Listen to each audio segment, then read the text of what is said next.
राजस्थान की सियासत इन दिनों लगातार गर्मा रही है।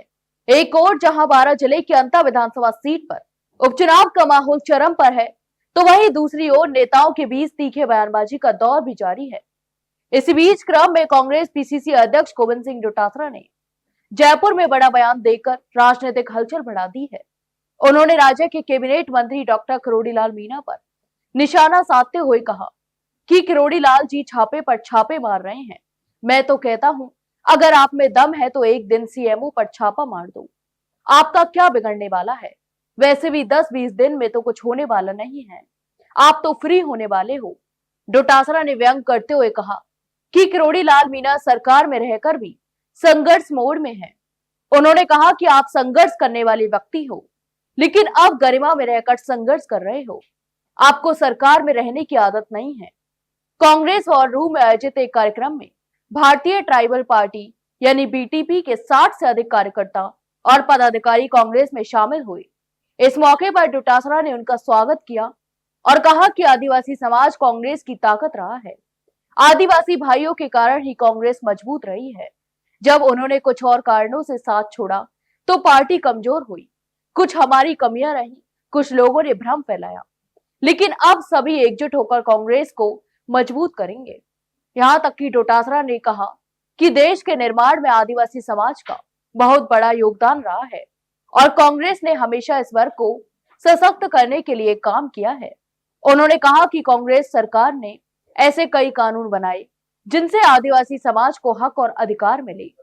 अंत उपचुनाव को लेकर डोटासरा ने दावा किया कि इस बार कांग्रेस की जीत तो तय है और कहा कि भाजपा वोट चोरी के आधार पर सरकार चला रही है और अब राहुल गांधी के खुलासों से भाजपा पूरी तरह बौखला चुकी है।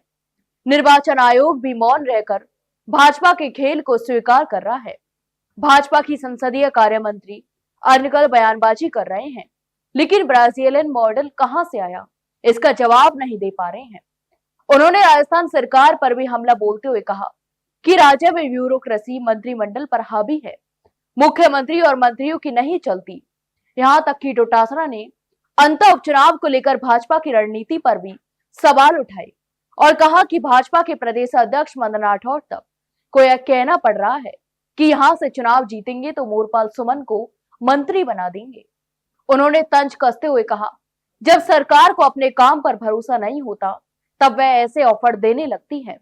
2 साल के गवर्नेंस के आधार पर भाजपा चुनाव नहीं जीत सकती। वह खुद को ज्योतिषी बता रहे हैं और हादसों की भविष्यवाणी भी कर रहे हैं। अगर पहले से पता था तो रोका क्यों नहीं। ऐसे बयानों से भाजपा की संवेदनहीनता उजागर होती है। यहां तक कि अंता उपचुनाव अब दोनों दलों के लिए प्रतिष्ठा का सवाल बन चुका है।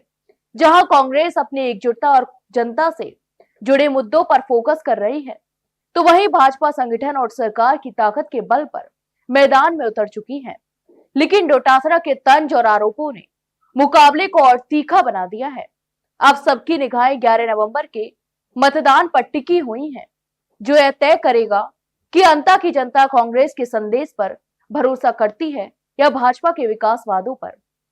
तो आपकी इस पूरे मामले पर क्या राय है, हमें कमेंट बॉक्स में कमेंट करके जरूर बताएं।